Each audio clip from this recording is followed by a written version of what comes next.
At this moment, they are sharing their marriage experiences. John and Jane are a couple who have been living together for over 6 years. They first met in Colombia and were deeply attracted to each other, experiencing love at first sight. From then on, their passionate love story unfolded rapidly. Later, they got married, and like any other couple, they started living a happy life. More than 6 years have passed, and their lives began to feel bland and tasteless, as if they had truly entered the graveyard of love, living a monotonous routine. However, this is just a surface appearance. Behind the scenes, both of them have exciting and dangerous professions. They are professional assassins. They belong to different assassin organizations, but they have never revealed their true identities to each other. John claims to be an architect, while Jane says she is a network technician. Lies come effortlessly to them. One night, Jane receives an assassination mission targeting an arms dealer. Shortly after, John also receives a mission and goes to a bar with the task of eliminating everyone at the poker table. Jane disguises herself as a seductive call girl, engaging the target in some flirtation before swiftly breaking his neck when he least expects it. After that, she skillfully descends from a high-rise building using a rope, lands gracefully, and calmly takes a taxi away. John disguises himself as a gambler, playing cards with the targets. When the time is right, he decisively takes action, quickly disposing of all the targets. Before leaving, he even takes a glance at the cards. The couple then returns home almost simultaneously, not only completing their assignments but also managing to attend a party at their neighbor's house. Later that night, as they were just getting into bed, they both received new missions simultaneously. After hanging up the phone, John mentioned some issues at the branch office, stating that he needed to go away for a few days. Jane, on the other hand, claimed her father was ill and that she also needed to leave for a few days. Early the next morning, John dragged his luggage into the warehouse in the yard. The secret room beneath the warehouse belonged to him and was filled with the weapons and equipment he needed for missions. After grabbing the necessary gear, he set off. Jane instantly got out of bed. After inputting her fingerprint on the oven, a hidden weapons box slowly opened. She casually picked 2 suitable weapons and began her own mission. John arrived at his office, pressed a remote control, and the room quickly sealed off. He then accessed the intelligence provided by the employer on a specialized computer. The target was Benjamin. He would be traveling to the Mexico border under the escort of a convoy, ultimately escaping via helicopter. John's mission was to kill him before he boarded the helicopter. Meanwhile, Jane had established her own assassin company and comfortably assumed the role of CEO. Routine and straightforward tasks were delegated to subordinates, with her personally getting involved only in challenging missions. This time, the employer specifically requested her to complete the mission. The target was also Benjamin. However, at this point, they were still oblivious to each other's involvement. Jane arrived first at the Mexico border, setting up landmines and patiently waiting for the target to approach. Once the target entered the minefield, it would be certain death. However, before the target arrived, John appeared in a car and accidentally knocked over a sensor. Jane, frustrated, quickly deactivated the landmines. Through binoculars, she spotted him but didn't recognize him as John, assuming he was just a passing civilian. However, the next moment, John pulled out a rocket launcher. It was only then that Jane realized he was her competition. So, she grabbed a sniper rifle and took a shot at him. John, wearing a bulletproof vest, was unharmed. He noticed the competitor on the hill and retaliated with a rocket launcher. A twist of fate caused the landmines to explode prematurely. The target, alerted by the explosion, slammed on the brakes and fled. Jane quickly left on a motorcycle, but her computer was picked up by John. He planned to use the computer to identify his competitor. Although the computer was in bad shape, he knew a highly skilled technician who could repair any computer, regardless of its condition. After some operations, the computer was quickly functional again. Finally, by tracing the computer's IP address, he learned the location of the competitor and hurried there. It was a high-end office building where only card access allowed entry into the elevator. Unable to use the elevator, John had to search for clues in the lobby.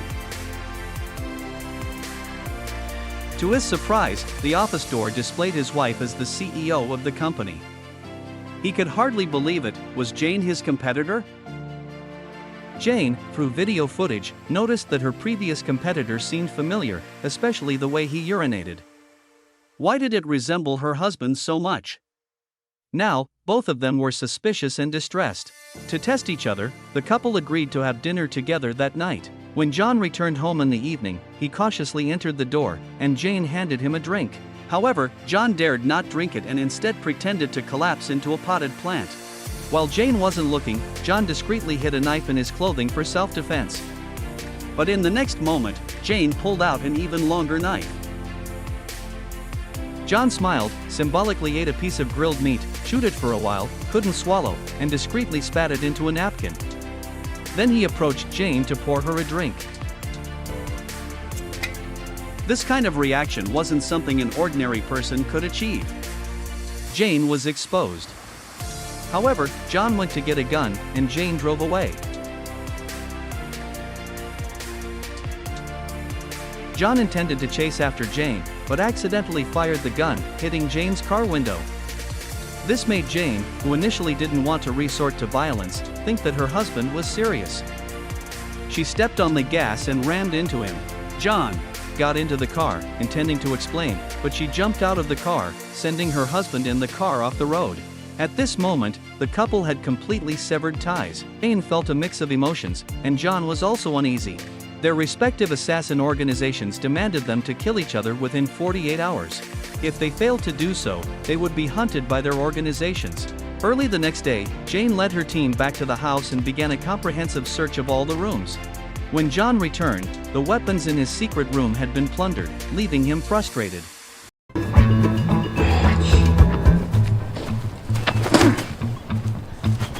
Jane ordered her team to investigate all of John's records and use any means to find his whereabouts. Unbeknownst to her, John had infiltrated her company, and the security system quickly detected an intruder. At this moment, John arrogantly called her, claiming that he could easily eliminate her with the press of a button, urging Jane to escape before he changed his mind. Jane, however, vowed not to run away today. Simultaneously, she prepared an evacuation plan. When John barged into the office, Jane and her team had already escaped using a zipline to the opposite building, destroying all the data in the process. During this time, John had many opportunities to kill Jane, but he hesitated. Chicken shit! Pussy! Nevertheless, John quickly found clues in the remaining pieces of paper, leading him to Jane's branch office. Just as he entered the elevator, Jane boldly called him, claiming that she could easily eliminate him with the press of a button, urging John to escape before she changed her mind. However, John retorted, challenging her to detonate the bomb and kill him. Jane chuckled and said goodbye, but her subordinates misunderstood her intentions and accidentally detonated the bomb inside the elevator. What the hell was that? What? You said goodbye? Jane, alone, went to a restaurant to drink, tears streaming down uncontrollably. A man approached to pour her a drink, and it turned out to be John. John had long realized that the elevator was a trap, so he tampered with the elevator surveillance lines, hiding in another elevator without a bomb and narrowly escaping. Learning that John was alive, Jane was overjoyed, but they remained vigilant, and time was running out.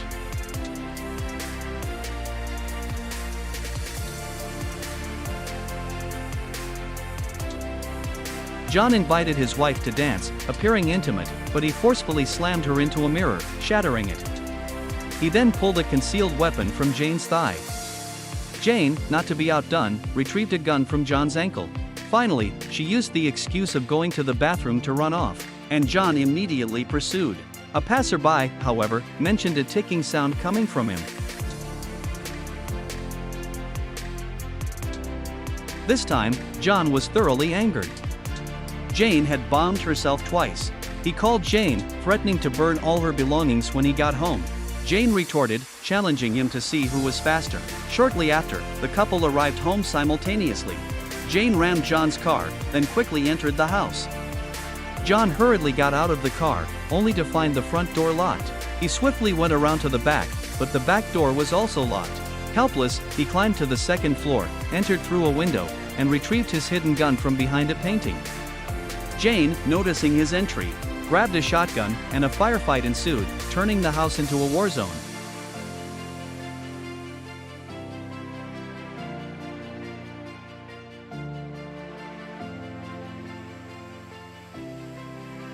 John rushed over, engaging in hand-to-hand combat.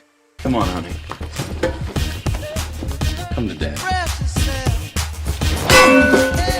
Who's your daddy now? They fought from the kitchen to the living room, with John pinning her on the sofa, kicking violently, while Jane hit her husband where it hurt the most. In the end, both were battered, each grabbing a gun, facing off. However, John couldn't bring himself to pull the trigger and reluctantly put the gun down. After an internal struggle, Jane also refrained from shooting, embracing her husband tightly. Both of them poured out their hearts. While work was important, what mattered more was the person they had shared their lives with for 6 years.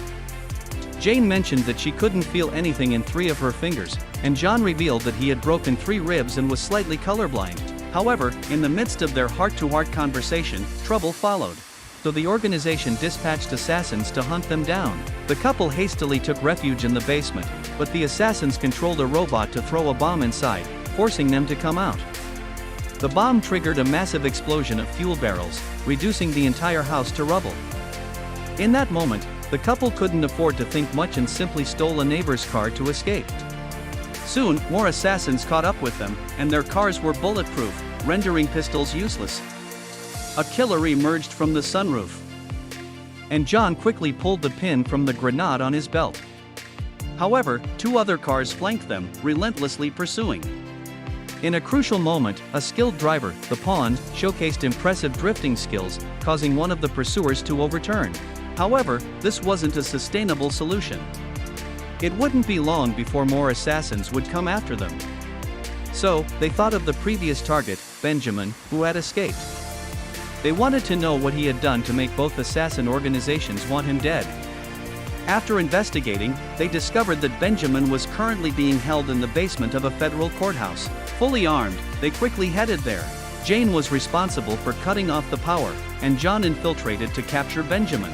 Despite a few hiccups, turning the infiltration into a full assault, they successfully captured Benjamin.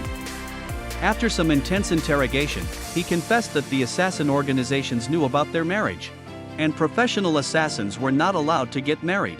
As for Benjamin, he had been a bait from the beginning. The organizations deliberately gave them the same target, intending to make them turn against each other. Now, Benjamin was still bait, his belt had a tracker, and numerous assassins were on their way. Fortunately, the couple reacted quickly and slipped away before the assassins stormed the room. They hid in a sewer, and Jane suggested going abroad to lay low. However, John believed that running away was futile and proposed facing the situation head-on to finally resolve the matter. The two slipped into a shopping mall, dressed as sophisticated elites. They ambushed and took down 2 assassins, seizing their weapons.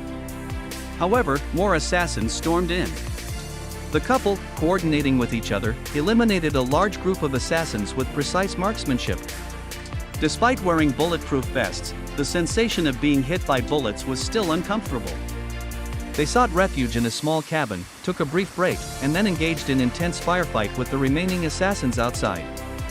This time, back to back, they leaned on each other, fostering mutual trust. The battle quickly neared its conclusion, and the surroundings became tranquil. They had overcome the challenges together, becoming the most formidable couple in the world of assassins.